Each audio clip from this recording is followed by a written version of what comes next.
What's good, YouTubers and YouTubettes? This is JBboxing back again with another one. Gonna talk about Eddie Hearn. You know, he just did an interview today with IFTV, talking about the Anthony Crow Vasily Lomachenko fight. Was touching on a lot of different topics, man. Dillian Whyte, the card he's got coming up on April 20th with Derek Chisora headlining against some guy named Gasha, and David Allen versus Lucas Brown in a bout of two C-level heavyweights. And talks a little bit about Crawford matchup. The Brook maybe fighting Crawford if Crawford prevails over Khan. And he talks about his top 5 pound for pound. So I'm going to touch on all the things that Eddie was talking about here in this interview with IFL TV. First of all, you know, he said that Dillian Whyte is scheduled to fight on July 13th. They say they don't have a official opponent, but he has a opponent in mind that they believe they'll be able to push over the finish line and get that fight signed. However, he made an interesting point there. He tried to say that they're waiting on the ruling for the WBC. You know, that's basically what's holding up. Once they get that ruling from the WBC, shortly after that, they'll have an opponent lined up for Derek Chisora. And the guy, Coogan, I think he asked Eddie Hearn, will the ruling have any effect on the opponent? He said no, not really, because he says it's too far down the line. Well, I guess they're already negotiating with the opponent that they're going to line up. It's too far down the line. So that leads me to believe that Eddie Hearn has a pretty good idea that WBC is probably not going to make Dillian Whyte the immediate mandatory. You know, he's going to have to fight an eliminator per WBC rules for a WBC silver champion, that he must fight a final eliminator and win that fight to be elevated to mandatory for the WBC champion. So I think they kind of know that's coming, so they're going to line up an opponent, and I think the opponent is going to be Alexander Povetkin. I think he's been the opponent that they've been looking at probably for the last, ever since the negotiations broke down between Dillian Whyte and Anthony Joshua. And Anthony Joshua went in another direction, fighting Gerald Big Baby Miller on June the 1st. I think he's been the number one. He's pretty much been the front runner since those negotiations broke down for Dillian Whyte. I think that fight's going to be on Sky pay-per-view July 13th. Now, I wonder why they don't want to pick up the phone and call Luis King Kong Ortiz. That's the fight you need to make. Because regardless of the ruling the WBC is going to make in the next couple of days, the champion Deontay Wilder already told you late last year that all you had to do was fight Luis King Kong Ortiz, beat him, and Deontay Wilder said, "You got me, man. You would get a fight with me for the WBC title, but you got to fight and beat Luis Ortiz." And about a month after Wilder made that statement, WBC came out with a ordering Dillian Whyte to fight Luis King Kong Ortiz in a final eliminator, and that one of that would be elevated to mandatory for Deontay Wilder. You know, regardless, even if the news come back good for Eddie Hearn and Dillian Whyte, just say they elevate him to mandatory status. He's the mandatory for the winner of Wilder in Brazil. It's still going to be another year before Wilder's obligated to fight Whyte, because he's fulfilling his he's fulfilling his mandatory on May 18th fighting Dominique Brazil. So he will have another year to before he'd be forced to fight another mandatory against Whyte if he's elevated to that status. I don't think that's gonna happen. I think they're gonna order him to fight Ortiz again. I don't think Dillian Whyte's gonna fight him. I think he's already pretty much got a fight already in place with Povetkin. They're just waiting on the ruling for the WBC before they proceed with that, as I stated earlier. And I think you're gonna get Dillian Whyte versus Alexander Povetkin. And if he does fight that fight, that's going to pretty much take him out of the WBC ranking. I think he's probably going to, I think he's, you know, you listen to his comments, he's probably in his mind probably sick of the WBC anyway. I think if he doesn't get the direct mandatory, he's probably going to look to go in another direction and probably try to line himself up to get a future matchup with Anthony Joshua down the line. Fight. Because I think he's ranked in the WBO and he's ranked in the WBA, so he can still get a direct line to Joshua in the future for his titles. So we'll see what happens on that front. We'll see what happens. As far as another thing that Eddie brought up in the interview was he made an interesting comment on Kell Brook. He said that Kell Brook's going to be going down there for the Crawford Khan fight at Madison Square Garden on April 20th, coming up this Saturday. He said he's going to be down there for that fight. And I think Cougar asked him, okay, he's going to be down there for the Khan fight, Khan and Crawford. So he's down there, maybe scouting, maybe looking to fight Khan. And basically, Eddie Hearn said, no, not necessarily. Maybe if Crawford wins, maybe we get Brook versus Crawford. And it kind of threw Cougar for a loop. Cougar was like, oh, for real? And Eddie said, yeah. Who else is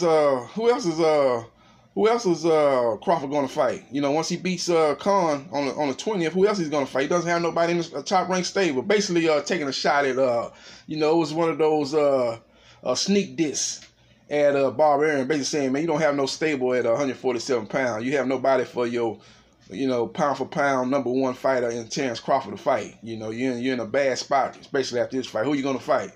So that's basically what he was saying. But make no mistake about it, Eddie Hearn is not going to match Kell Brook up with Terrence Crawford. He didn't even want to see Amir Khan fight Terrence Crawford. He was against that fight. But actually, what it turns out was Amir Khan had final say, and he wanted to pursue legacy over a domestic clash with Brook, with the money being pretty similar. He chose legacy. He know that Brook fight would always be there. If he loses, he can still go back and fight there. That'd be a big domestic matchup over there in the UK.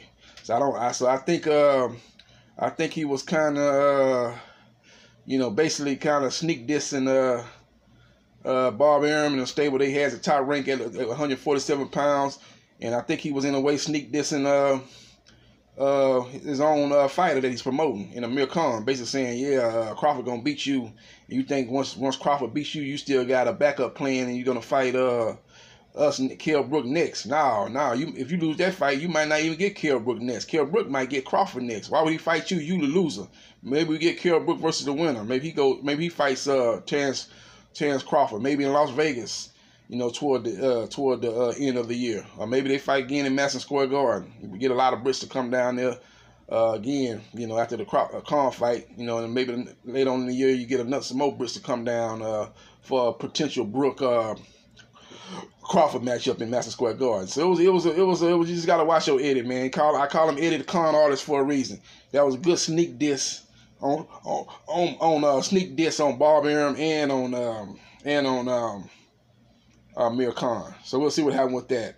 As far as the Khan Crawford matchup, man, it's gonna be a interesting matchup. I think people are making a lot of predictions. They basically are saying that Crawford's gonna knock the guy out, but they saying though, before, prior to the knockout that everybody thinks coming, as far as Crawford knocking out Khan, that Khan will be maybe looking good if maybe the first 3 or 4 rounds outboxing Crawford.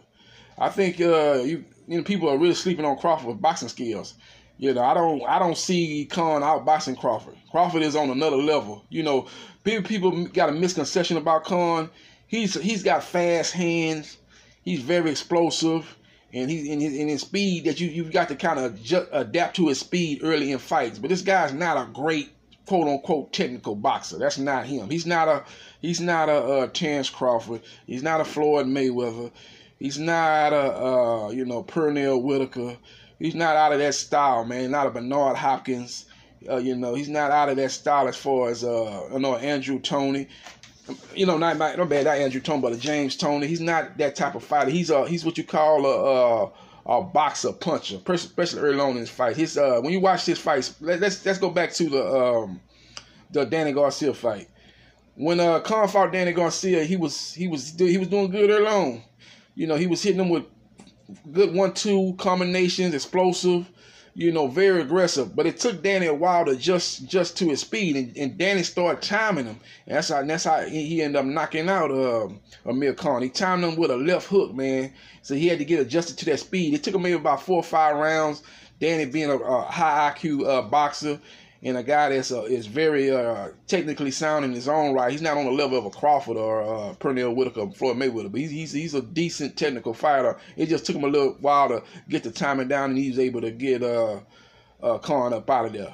Same thing with Canelo. Canelo's a good technical boxer. I wouldn't say he A-level like Crawford or Mayweather or Pernell Whitaker, guys of that ilk, but he's on that level of a Danny Garcia. A real sound technical fighter. Probably a little bit more explosive than a Danny, but on that level. And the speed of Khan was winning him that fight early on. The first 3 or 4 rounds, he was winning that fight. But what happened was Canelo started closing the distance, getting a little bit closer. Each round you watch the fight, he was getting a little bit closer, closing the distance, and he was able to time Khan and get him up out of there. He was adjusted to his speed. That's what most fighters are going to do. But the difference between those fighters and Crawford is an elite level boxer. So if you think Amir Khan going to come in there early, late, or whenever, and come in there and outbox Terrence Crawford, that's not going to happen. He's got the speed where he might be able to land some punches. I'm not saying he's not going to be landing no punches, but if you think he's going to be in there putting on a boxing clinic with a fighter on the skill level of Terrence Crawford, it's not going to happen, folks. It's not going to happen. Trust me on this. It's not going to happen. His speed might give him problems early on. He does have fast hands and and stuff like that. And he's got he's very, for a welterweight, he's got good length for a welterweight.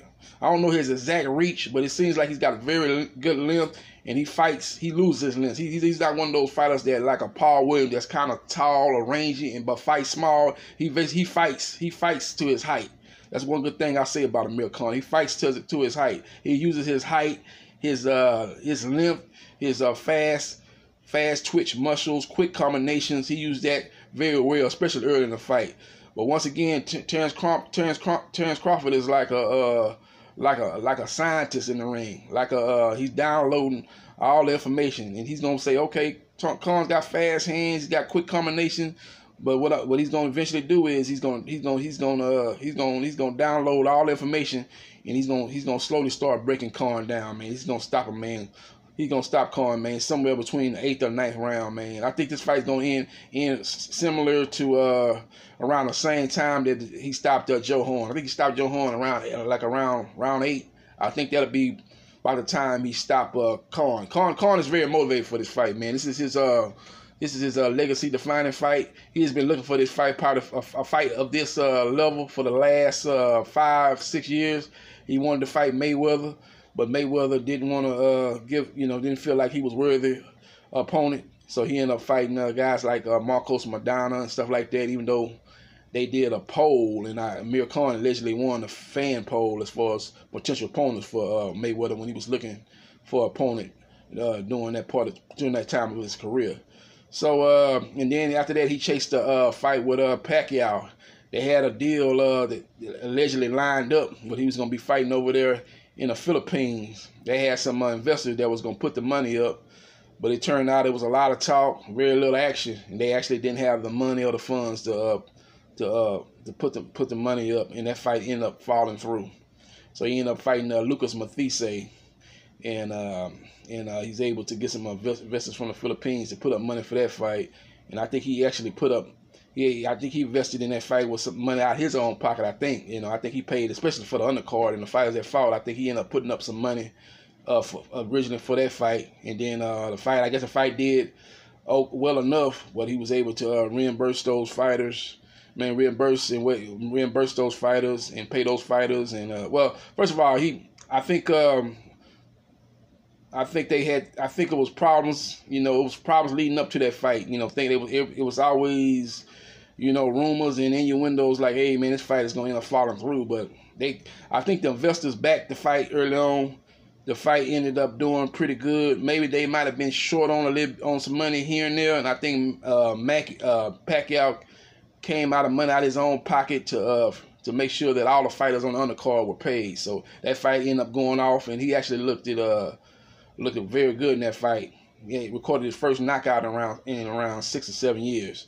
But with that being said, man, like I said, Khan was chasing that fight, and that fight fell through. So now he's got the Crawford fight. This is a fight of his legacy. So you're gonna see Amir Khan. You're gonna see Amir Khan probably at really motivated for this fight. He's gonna be sharp, and I think he's gonna be. I don't know if he's gonna ever be back to what he was before when he was fighting the Danny Garcias and Marcos Maidana. But I think he's gonna be he's gonna be about the closest you can be to that level when it come April 20th, and it's gonna be a good fight, man. But I just think that Chance Crawford is on another level.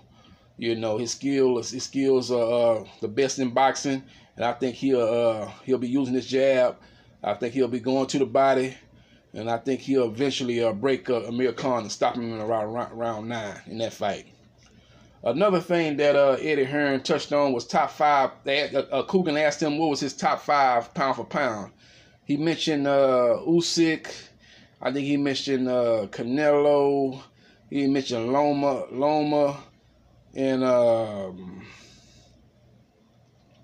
I think he mentioned AJ. He mentioned AJ. He had AJ in his top 5, which was had me falling on my seat laughing. I'm like, come on, man. AJ's a good fighter. Don't get me wrong, folks. I'm not saying the guy's a bad fighter, but there's no way in the world that AJ is a top 5 pound for pound fighter. No way. No way. No way. Resume, skill level, you got to put all that in there. When you're looking at top 5 pound for pound, you got to look at resume, skill level, competition, and all that. All that's got to come into play. It's not just one category. It's a combination of a lot of things. And he is not a top 5 pound for pound fighter. To me, he's not even a number 1 heavyweight. If I had to rank the heavyweights, I probably have him probably 4th. I'm not going to, you can say, well, no, what are you talking about, JBboxing? Are you crazy? The man's got what, 3 or 4 belts. He's got the WBA. He's got the IBF. He's got the bogus IBO. He's got the WBO. He's got 4 belts. I'm talking about, to me, the top heavyweights. I'm basing this on who you beat, resume, your performance, skill level, and I'm looking at all that in the heavyweight division. To me, I got Wilder number 1. This is just for his heavyweights. I got Wilder 1.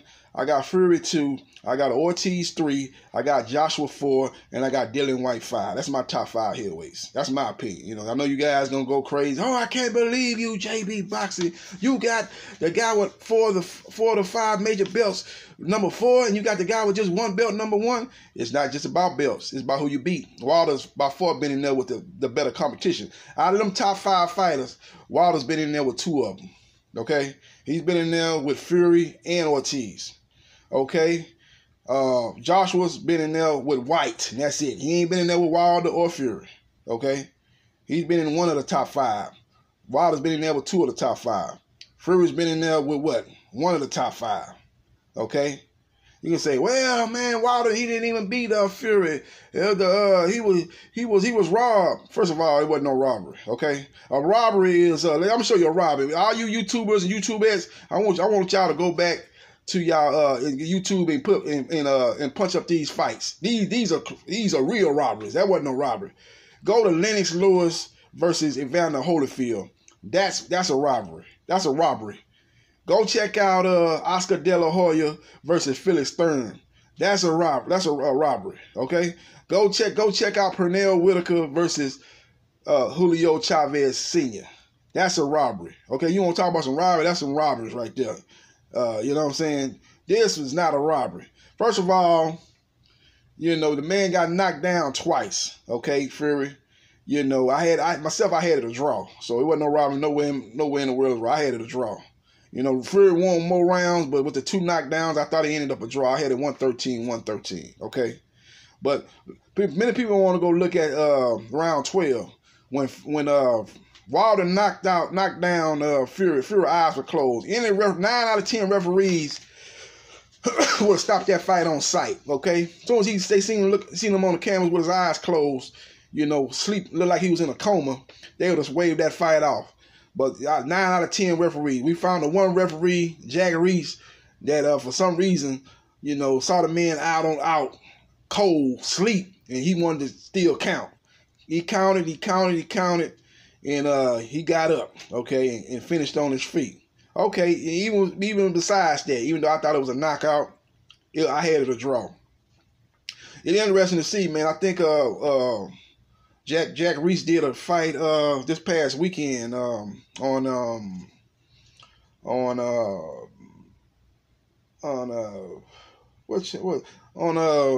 ESPN. My bad, yeah, Lomachenko-Kroller fight. He waved that fight off. You know, Kroller was out of there. He didn't try to count. Why didn't he count for a Kroller? You know, Kroller was down, but he wasn't like stretched out. Stretched out like Fury with his eyes closed. Looked like he was in a coma. He was still he was knocked down, but he was not stretched out like Fury, and he waved that fight off. So I don't know. You're gonna wave, you're gonna wave that fight. You're gonna wave that fight out when the guy's not even out unconscious. But you got another guy that's unconscious, stretched out on the canvas, and you let that fight go for some reason. But anyways, with that being said, it went 12 rounds. It was a draw. If Fury really believed he was robbed, run it back. He didn't want no smoke. The man ran the ESPN. Now he's fighting some guy named Tom Hanks, a Hollywood actor. My bad, Tom Schwartz. You know what I'm saying? Might as well be Tom Hanks. Nobody ever heard of this guy till he got mentioned with a matchup with Fury on June 15th. But anyways, it is what it is. I'm going to give you my top 5 pound for pound. I got Terrence Crawford at number 1. Great fighter, great technical fighter, a guy that can fight, a guy that can box, a guy that's good defensively. He is a complete package. I got him number 1. I got Errol the True Spence number 2 pound for pound. Great fighter. He's a good pressure fighter, good body snatcher, good body puncher, good jab. He's a pressure fighter. Then he showed in the Michael Garcia fight that he can box. Good boxer, good jab, good left hook to the body. A complete fighter on the level of Terrence Crawford. Number 3, I got is Vasily Lomachenko, man. The guy is Bar Arum had it right, man. The guy is Picasso. The guy he fought this past Saturday wasn't much of a test for him, but you just got to look at his skill set, man. He gives you different angles. He's got good combinations, a good 1-2 punch. He kind of used that jab as a probing jab. His jab is not as good as a Crawford or a Spence to me, but because he kind of uses that jab as he just tries to get you, see how you react to him throwing the jab. See your reaction, see your body language when he throws that jab. So he kind of used that as a probing mechanism, his jab, to kind of see how you react to it and to set up his other punches. But a complete fighter, great footwork. Very complete fighter, man. So he's got a style that I've never seen in the history of boxing, personally. Great fighter. Number 3 is Vasily Lomachenko. Number 4 is Canelo Alvarez. This guy's got better. When he first was on the big stage, he's fighting guys like Sugar Shane Mosley and guys of that ilk. You're like, man, this guy's got a lot of talent, man. He's a very, very, very, very good boxer, man. Good combinations. Good jab. Only thing I kind of worried about, especially early on in his career, was his footwork. I'm like, he kind of flat-footed. You don't have good footwork. Somebody with some good footwork with a good boxer is going to give him problems. And as that turned out,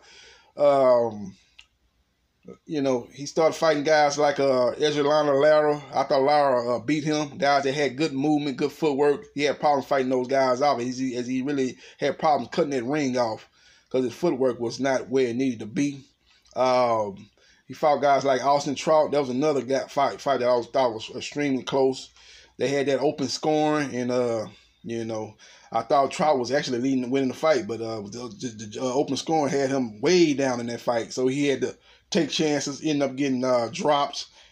Came back and finished strong in the second half of the fight, but he dug himself too deep a hole early on in the fight. He ended up losing that fight, but he struggled in that fight against another boxer, another technically sound boxer in Austin Trout. But as he got a little bit older, a little bit more mature, his footwork got better. And I think the first fight that I really seen his footwork really, really improve was a Amir Khan fight. Amir Khan was giving him putting on a clinic with his hand speed combinations. He was winning that fight convincingly in the first four rounds. But as I watched that fight, you can go back and watch this fight too, YouTubers, if you can see what I'm talking about. If you don't remember, Canelo Alvarez started closing the distance. He started, using his footwork, started getting closer and closer. At each round, you can see him just closing that distance, closing that distance, closing that distance. Once he closed that distance, and Amir Khan was fighting in aggressive style. He was landing combinations. I guess his confidence was sky high. He was fighting in aggressive style, winning the fight. But what he failed to realize was that Canelo was closing the distance, and he was able to close that distance just enough to land that shot to put Amir Khan into a deep coma and knocked him out. So that showed me, that was the first time I seen Canelo have that footwork, that improved footwork, and then he was fighting, to me, a high level, going against a high level, high skilled fighter, and he was able to close that distance. He did another good job with in both Golovkin fights. Even though I thought he lost the first fight, he did a good job of moving in that fight. He stayed on the ropes a little bit too much. And Triple G was able to kind of tee off on him on the ropes and kind of control that fight, especially toward the second half of the fight. It ended up being a draw, but he showed good movement in that fight.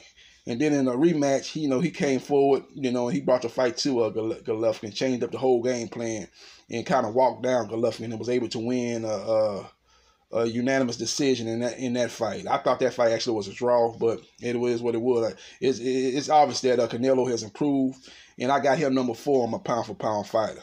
Number 5 on the pound-for-pound list, it's going to be a surprise, Jarrett Swift Hearn. I used to have Keith Thurman on this as number 5, but Keith Thurman didn't really impress me against Josecito Lopez. He seems to be a good first half fighter.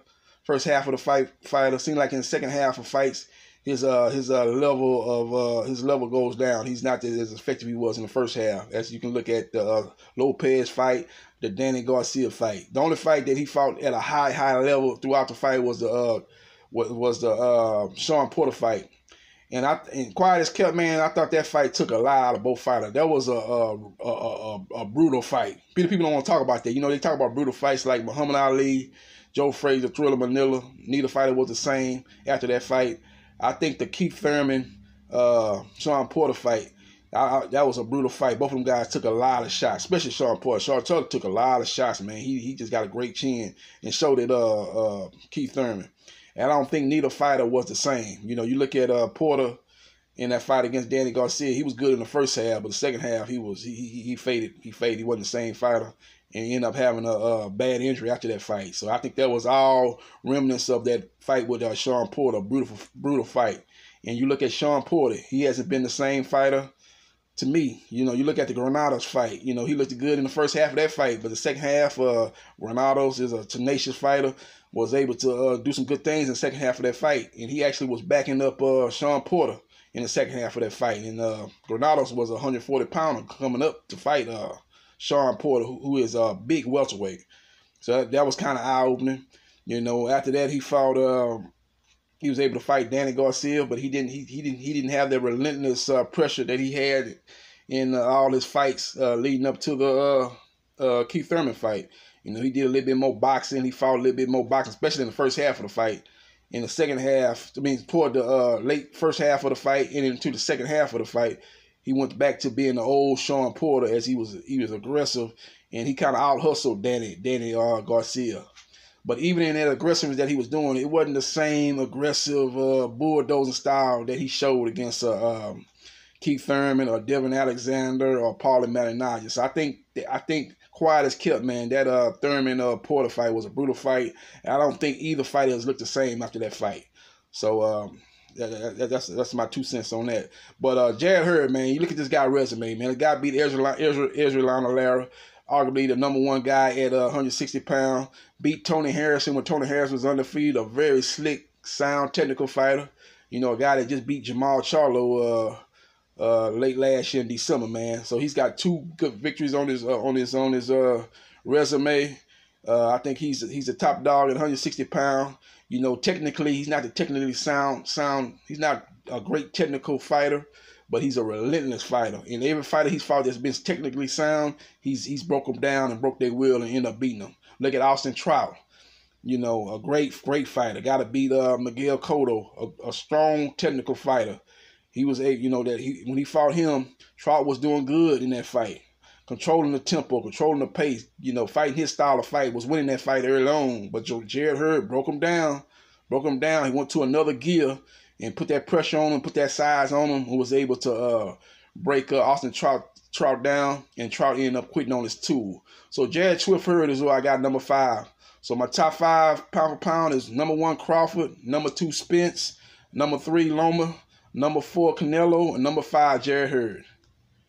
Again, this is JBboxing, the man, the myth, the legend. I holla.